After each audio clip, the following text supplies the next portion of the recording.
The point guard is 6'1" junior from Cleveland, Ohio, number 3, Marion Jackson.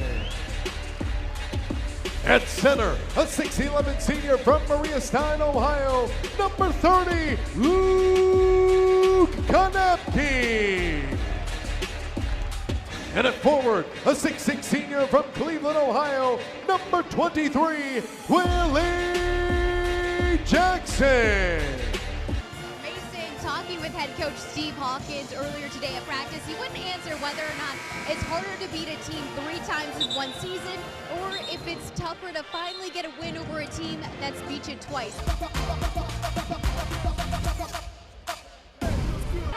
Konepke hits the 3, and the foul is on Brandon Johnson for plowing right through Spencer Littleson on the screen. Broncos fouls at 35.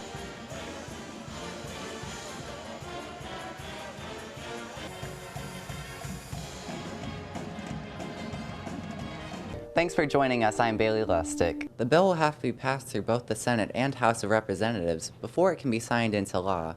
So while students may be concerned, their paycheck is safe for the time being. To find out more about the program or to find out how to donate, contact the Eberly Center at 419-530-8570. To watch the full broadcast speech, visit our website at ut10news.com and click on our State of the University link. The family of a murdered UT student hopes to move forward after taking possession of her convicted killer's residence. Demolition on James Worley's property has already begun. UT10's Bailey Lustic joins us live in the studio. Bailey, what are the hopes for the land? Lacey and Zach, the family wants to clear reminders of the past and move forward. Demolition began with the house and trailer earlier last week. The property's barn will remain standing pending Worley's appeal. He was convicted of kidnapping and murdering Sierra Joggin in 2016. Sierra's mother, Sheila Vakulik, hopes this will help her forget the negative thoughts she has with this location. Hopefully it'll be a place where maybe people will want to come as opposed to a place where people avoid driving by if they can. The Falcons got off to the early lead in the hammer throw as Leah Gustafson launches the ball over 58 meters, giving BG the advantage 8-3. But UT wasn't giving up so easily. In the high jump, Italia Lima vaulted over the 1.65-meter bar, earning 8 points for her team. Later in the long jump, Janelle Rowe arches her way over 5 meters into the air, padding the Rockets' overall advantage. UT would seal the win with a strong showing from Janelle Noe in the 1,500-meter run, with a time of 4 minutes, 28 seconds.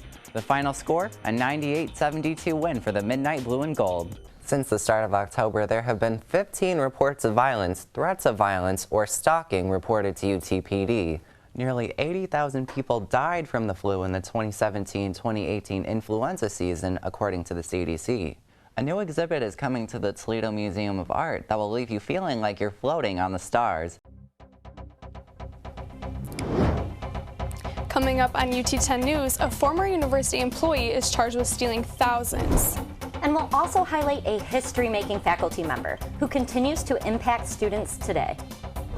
And Savage Arena was busy over the weekend as the Rockets played a critical MAC game against Western Michigan. Your news in 10 minutes starts right now. Thanks for joining us. I'm Gabrielle O'Connor. And I'm Sarah McRitchie. A former UT employee was charged with theft of office. Reporter Josh Schalk has been investigating this case. Josh, reporters say this was a significant amount of money. What can you tell us? Well, Sarah and Gabby, between January of 2018 and April of 2019, Jason Woodward transferred about $30,000 into a personal bank account. Ohio Auditor Keith Faber says $22,000 of this amount was used for personal benefit. Woodward worked for the Eberly and the Minority Business Development Centers here on campus. Based on the investigation, it was clear that he diverted certain revenue, including class fees, from these entities to personal use. So Josh, if this all happened last year, why are we just hearing about this now? Well, Sarah, Woodward pleaded guilty to charges back in August of last year, but an audit was just completed recently. Woodward was ordered to pay back the money to UT and given 90 days in work release. If he fails to comply, he could face up to 3 years in a prison. Back to you in the studio. For Jessica Zintek, Destiny Cadell, and all of our crew, I'm Bailey Lustic. Have a great week and stay tuned for more news from the UT campus.